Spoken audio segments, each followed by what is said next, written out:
皆さんこんにちは、アイロンです。徹子だよ。だいぶ投稿が遅くなってしまいました。すみません。この件に関しては本当にすまねえけんど、投稿者はやることいっぱいだもんで、正直投稿ペースはかなり遅くなると思うだよ。Twitter アカウントで近況を伝えることがあるもんで、時々見てくれると嬉しいだ。それでは、気を取り直して、パート8、6章のオープニングを見ていきましょう。前回は戦争状態になったもんで今後の方針を立てるために城に戻ったっつう流れだっただな。そんで、コンクロムは前の戦争から今に至るまでの経緯を話してくれてるだ。イーリス、ペレジア双方に多大な被害が出たみたいですね。ギャンデルは前の戦争はイギリス側から、しかも邪教を滅ぼすためとか言って多大な。確かそうですね。そうなると、侵略戦争とは違って目的が曖昧なので、戦争は泥沼化してしまうでしょう。双方の被害が大きくなるのは無理もありません。だもんで、休戦後は自国民でさえイギリス王族を恨むようになっちまっただ。でも、エメリナの代になって国民とは関係改善できていたようですよ。その勢いでペレジアとも仲良くできたらよかったけんど、向こう側の恨みはそれどころじゃなかったみてえだな。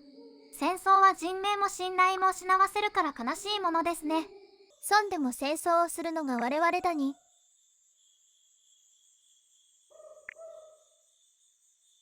おいおい、マルス仮面が出ただ。4章で彼と戦って以来ですね。あの後どうしてたんでしょう。それよりはシワートをやって入ったのかが気になるだ。ここは王城だに。簡単に入れることはねえはずだ。しかし、どうやら城壁に人一人が通れる穴があったようです。クロムが剣の稽古中に壊したのですね。どういう稽古をしたら剣で壁が壊せるのでしょうか。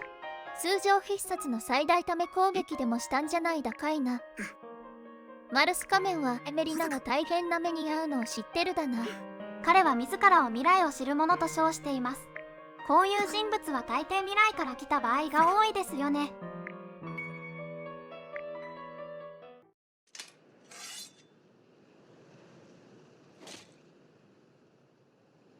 そこにいるのは分かっている。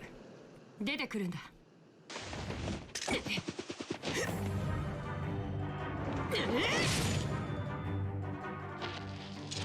これで信じてもらえただろうか。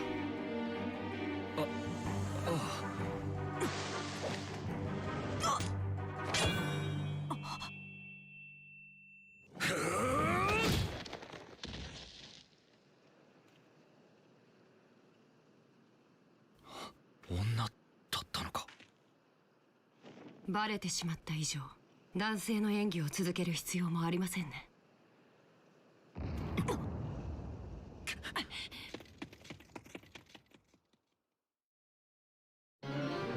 パート1に出てきたやつがまた出てきただよ。ハーダーという謎の男ですね。今回はまだ単なる指揮官ですけど、今後の展開で重要になってくる人物です。おそらく本来ならば奇襲作戦でエメリナを暗殺し、炎の台座を手に入れたのでしょう。マルス仮面のおかげで難を逃れただね。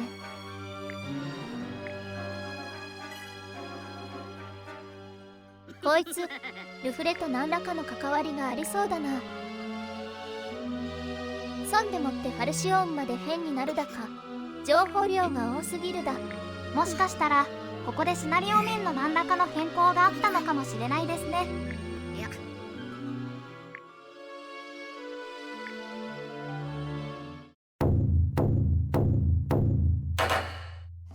今回もやってまいりました作戦会議です。最初に言っときたいだけど、ルフレがダークマージにクラスチェンジしただ。チェンジクルフが販売されてたので購入したというわけです。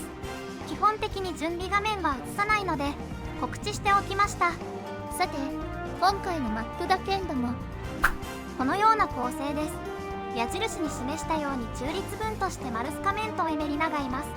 冒頭ストーリーで分かったと思うけんど、このアキラはエメリナを守る防衛マップになってるだよ。ルフレも参戦してますが敵の攻撃は2回しか耐えられません。ですが撤退という形になるのでマルス仮面は安心してやられることができます。やられることで何かペナルティがあるっつうわけでもないしな。もちろんエメリナはやられちゃいかんよ。それで今回の作戦はこれです。極めて単純で、ルフレはマルス仮面と一緒にエメリナのいる部屋か側を、クロムとロンクーで部屋左側を交代で塞いでいくだ。敵の数が少なくなってきたらルフレを左側に合流させるつもりです。ちなみになんだけど、この黒い棒は盗賊で開けれるとになってるだいな。けんどなぜか敵はこの戸を開くよりも攻撃を優先するもんで、戸の前は一人さえいればなんとかなっちまうな。またこのショーでは仲間になるユニットもいますが、それは動画を見ながら確認しましょう。というわけで作戦会議は以上です。今回の敗北回数は4回だっただ。そのうち2回は配置ミスだけんどもの2回はまあこれも後だいな。それでは実際の攻略に行きましょう。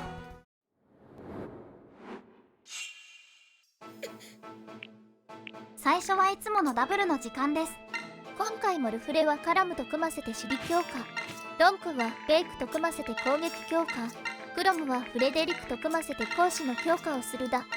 そいで作戦通り、ルフレは下側、クロムとロンクは左側、リズもクロムらに追随するだよ。敵ターンはほぼ移動で終わりです。誰だあんたは。突然の乱入ですが、彼女はベルベット、人以下の扱いをされていた先祖がイーリスの王に助けられたため、その恩に報いるべく駆けつけてくれたわけです。彼女が来ることはマルス仮面、元イマルスはご存知だったようですね。彼女はタグエルという動物に変身できる種族となっております。動物に変身できるっつーと過去作にラムズっちゅうやつがいたけんど、関連はあるだか。残念ながらあまり設定の掘り下げがなくて正確なことはゲーム中では語られません。ラグズは自身の体力や気持ち次第で変身できるような感じがしますが、タグエルは獣石で変身します。この点が大きな違いと思いますが、果たしてどうなのでしょう。まあ、あんまラグズのことに言及するとは思えん。暁の超重要設定に触れるからこの辺りにすっか。なお、彼女はこの実況では使用不可なのでメリナと一緒に立てこもってもらいます。せっかく来ただに不憫だや。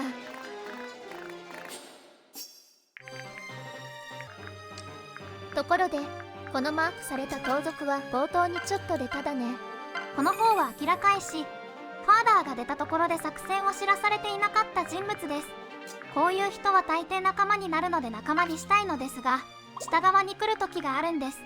そうなるとルフレが返り討ちにしてしまいます。それが今回の敗北4回のうち2回だいな。今回はロン君側に行くようにうまく配置できただよ。この回ではマルスをあえて撤退させることで成功できたわけなので、彼女も不憫な使いですね。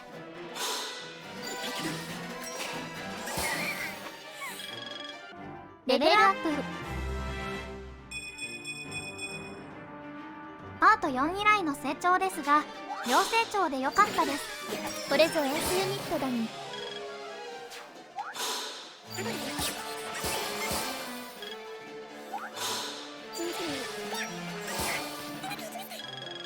レベルアップ。やっぱチェンジクルフ使ったばっかりだもんでレベルアップが早いに。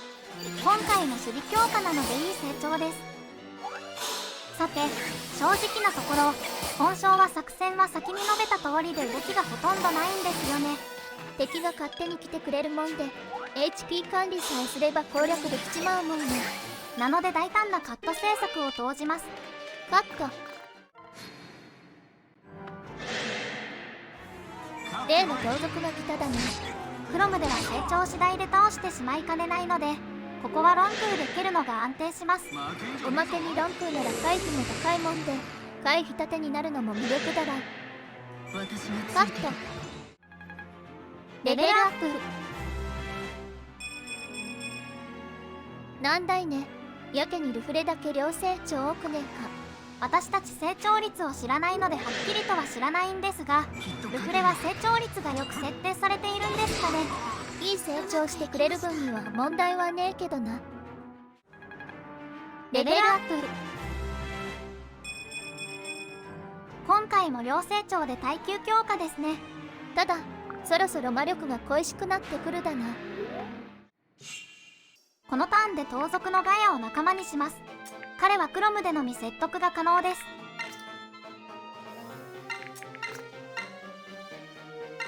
彼の名はガイアで、汚れ仕事を担うようなダークヒーロー的盗賊みたいな側面もありますが、何と言っても大の甘党キャラです。ま、立ち絵にどでかいキャンディーが見えてるもんな。しかもクロム側に寝返る最終的な決め手まで菓子だに。実際携帯食料や非常食としてお菓子は優れているので理にかなっていると思います。こいつはそういう目的でもなさそうだけどな。本縛り実況では基本的に使用しないユニットですが、本性に限り宝箱を開けてもらおうと思います。その後使うとしてもおそらくダブル要員になるら。宝箱の中は秘伝の書だっただな。今のところ使うユニットは思い当たらないですね。そういえば来年の1月に FE 新作が発売されるだね。エンゲージのことですか。最近になって続々と情報が公開されていますよね。パッと見じゃわしはソシャゲみたいな雰囲気がしただ。確かに過去作の英雄の力を借りるのはどことなく FE ヒーローズ感がありますね。ただ私はキャラのヘアスタイル、服の装飾を含めた全体的なデザインを見た時に VTuber みたいだと思いました。そう言われりゃそう見えるね。次の FE は現代のそういう要素をうまく中世ファンタジーに落とし込んでるんだかいな。何にせよ遊んでみないとわからないので早くやってみたいですね。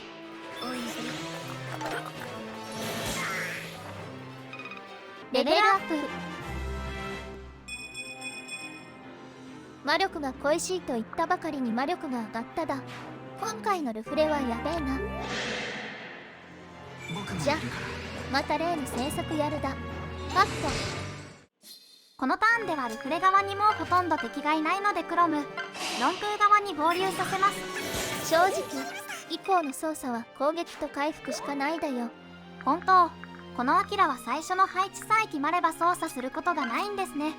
楽に楽ですが動画的には嬉しくないですね。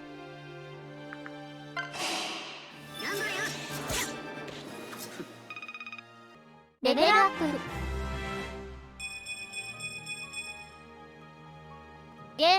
ロンくんもやってくれただね。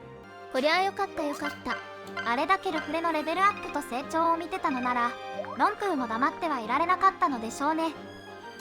さて画面ではかなり敵の数も減ったことがわかりますね。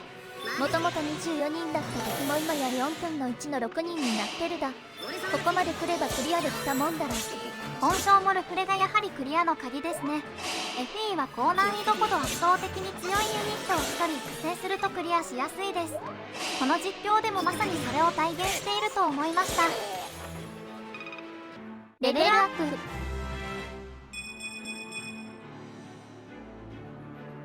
このルフレは力の成長があまり効果がないので実質3品ですが無難な成長でいいと思います。今までの成長が良かったもんで何が変な成長かが分かんなくなってきてんな。さて左側の攻撃範囲はボスのファーダーのものですね。ファーダーは上級職のソーサラーだもんで今までのボスよりも手強いだね。加えて復讐のスキルもあります。このスキルは HP 減少量分の攻撃を加算するという今作強スキルの一つです。だもんで復讐持ちはちまちま攻撃するより大ダメージで一気に仕留めて短期決戦にするべきだいな。ここらで操作がまごまごしてるのはそのあたりどうしようと考えてたりするもんでだね。結局本性で考えなければならない点は初期配置、ガイアの説得、ボスの対応方法という感じになります。レベルアップ。クロムはこれでも大丈夫ですがちょっと物足りないと思うのは欲張りかいな。アタッカーという役割を考えれば申し分ないのですけれどね。周りの成長が良いと気になります。ついにファーダーが攻撃範囲内に来ちまったな。ファーダーの対策はまずルフレに受けを任せます。ファーダーは魔法が高いもんでルフレじゃ大したダメージにならずかえって復讐の脅威が減る13段だに。ここ調合薬でルフレを回復させましたがリズで良かったかもしれないです。調合薬は貴重だもんで失敗だったかもな。そいで他の味方は部屋の奥へと一旦退却だいね。そしたら敵ターンまでカットしますね。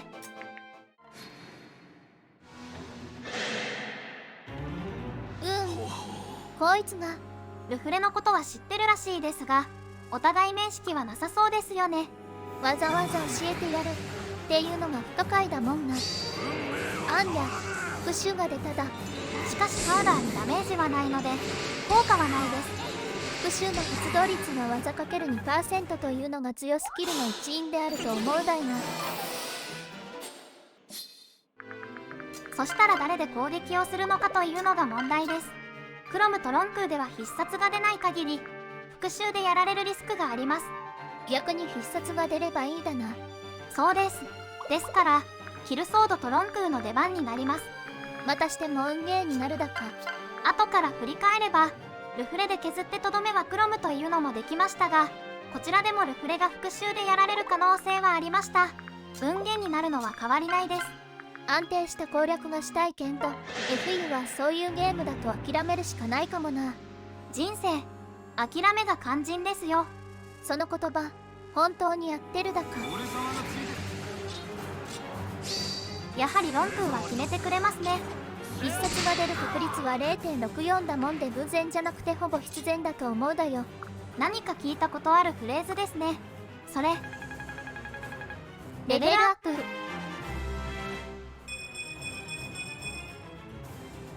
やはりロンクーは決めてくれますね。今回はロンくんもどうかしてるな。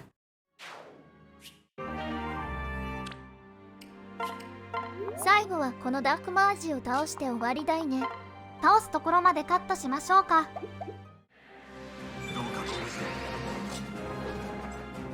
クロムも最後に必殺出したに。今回のクロムはあまり存在感がなかったですが、これなら優秀の美を課されます。これにて6章攻略終了です。お疲れ様でした。親衛隊のフィレインが今頃来てるけんど、ちょっと遅かっただな。イーリスは兵が不足してるのできっと忙しかったのではないでしょうか。しかし本来の役目がおろそかになるのでは本末転倒ではありますが。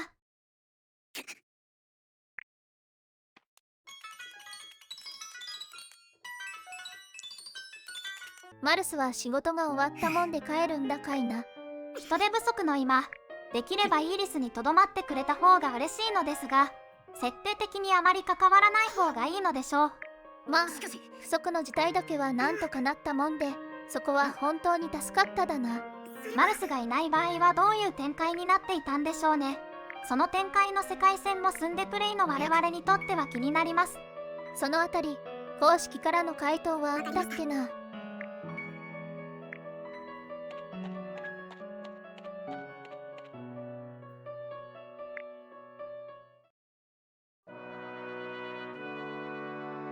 画面は変わってベルベットとエメリナたちです。ベルベットがタグエルとしての複雑な事情を語ってくれます。かつて一族を助けたのは人間の王でありながら、現在タグエルを迫害するのも人間っちゅうのはなんともな。為政者の試みが民間レベルまで行き渡るのはそう簡単ではないのでしょうか。青縁ではラグズと友好的な国もあったけんど、その国の人は逆に迫害してたもんで結局はそういうことだら。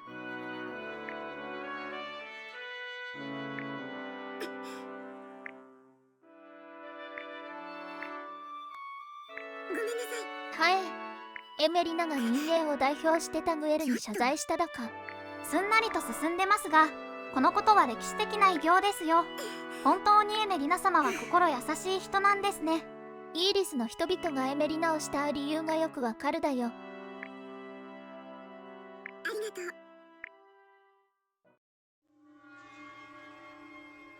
ところ変わって、ここは謎の場所だいな。生死の境の世界だと思われますが、そういう世界があるかもわからないので本当に謎の場所です。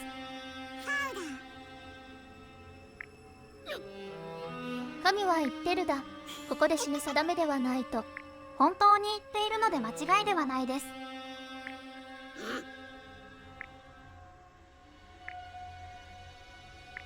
我はギムリ。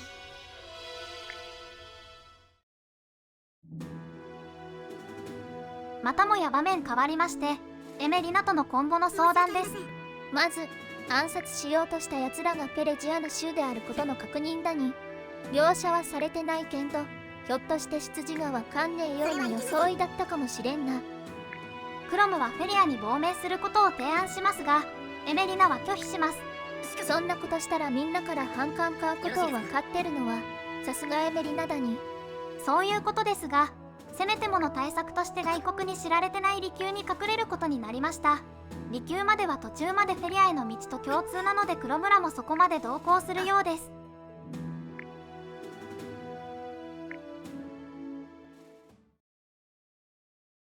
これでパート8は終わりだに。ここまで見てくれて本当ありがとうな。クレジットの後に支援会話もお送りするので、最後までご視聴してくださると嬉しいです。いいねとかもこの愛さにしてくれると嬉しいだよ。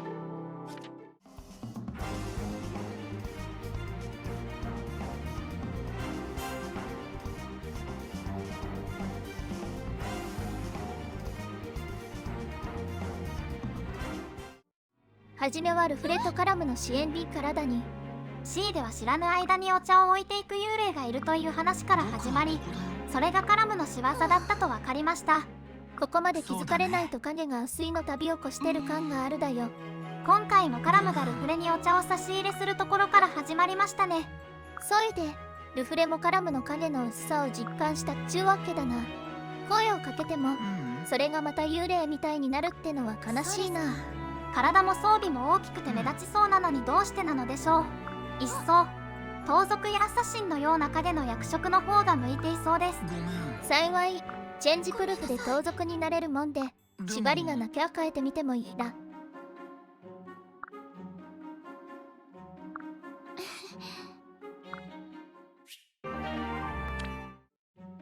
2組目はロンプーとリズ C です。内容としてはリズが何者かに狙われているため、ロンプーが護衛役に選ばれたというものです。ロンプーは女嫌いだもんで、この任務はむちゃくちゃ辛いだろうな。しかしリズもリズで案外のんき壮大な。まあ彼女は年齢的にも性格的にも非常事態を何かのイベントと感じる人ですから。また彼女はロンプーの女嫌いを直してあげようとも持ちかけます。わし知ってるだよ。こういう展開は2人が恋人になって10年後って場面転換が出て、そいて成長した2人がに3人の子供に囲まれる映像が流れるだいな。そこまで行くのは時期尚早ですよ。そもそも恋人に発展するかはプレイヤー次第なので正直なんとも。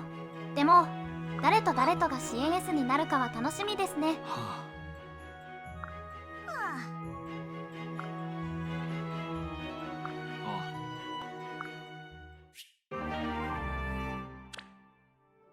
今回はこれで終了です。